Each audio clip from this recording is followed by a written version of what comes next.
kulan maanta ka dhacay magaalada Muqdisho ayaa guuldaro ku soo dhamaaday markii xildhibaano ka socday dhinaca madaxweyne Xasan Sheekh Maxamuud ay la kulmeen xildhibaano kale oo saluugsan qaabka loo magacaabay gudoomiyaha cusub ee gobolka Banaadir.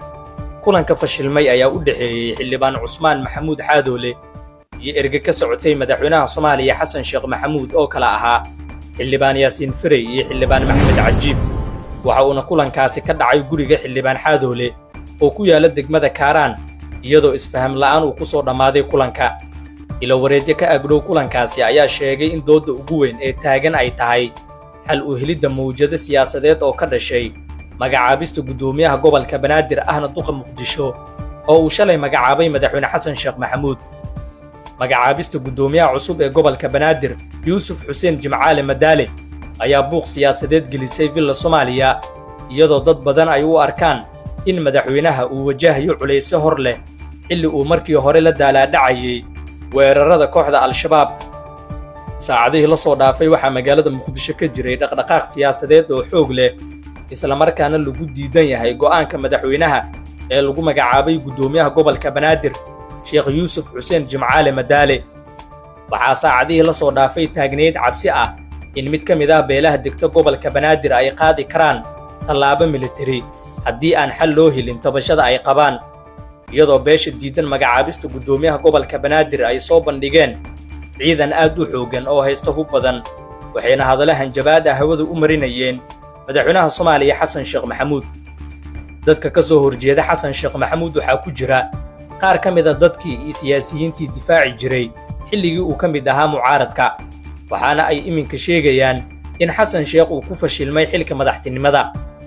Xasan Sheekh ayaa lagu eedeynayaa in uu xilalka dawladda ku tixay hal xisbi oo kaliya iyo siyaasiyiin ay saaxiibo yihiin. tani ayaana keentay in beelo badan ay ka soo horjeestaan Xasan Sheekh Maxamuud. madaxweynaha Soomaaliya Xasan Sheekh Maxamuud oo dooran wax ka badan 3 bilood ayaa wajahaya dhibaato aad u culus, waxa uuna hadda dhaqaajin la'yahay dawladnimada. odayaasha dhaqanka, waxgaradka, nabadoonnada, siyaasiyiinta, saraakiil ciidan, haween iyo dhalinyarada mid ka mid ah beelaha degta gobolka Banaadir iyo dowlad goboleedka Hirshabeelle oo kulan ku yeeshay magaalada Muqdisho ayaa eedeyn culus u jeediyey madaxweynaha Soomaaliya Xasan Sheekh Maxamuud. beesha diidan magacaabista gudoomiye Madaale ayaa madaxweynaha Soomaaliya Xasan Sheekh Maxamuud ku eedeeyay inuu uga baxay ballanqaad uu u sameeyay, taasi oo ahayd inuu siin doono xilka gudoomiyaha gobolka Banaadir ahna duqa Muqdisho, kaasoo uu shalay Xasan Sheekh u magacaabay Yuusuf Madaale.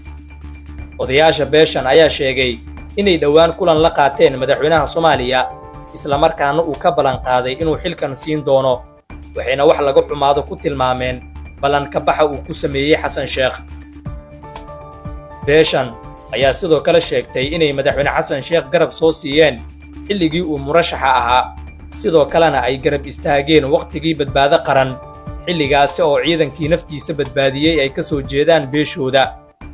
waxaana ay ka dalbadeen in Xasan Sheekh Maxamuud uu wax ka bedelo habdhaqankiisa siyaasadeed, haddii kalena ay qaadi doonaan tallaabo jawaab ah. sidee ayuu madaxweyne Xasan Sheekh Maxamuud ka yeeli doonaa xiisadda ka dhalatay magacaabista gudoomiyaha gobolka Banaadir?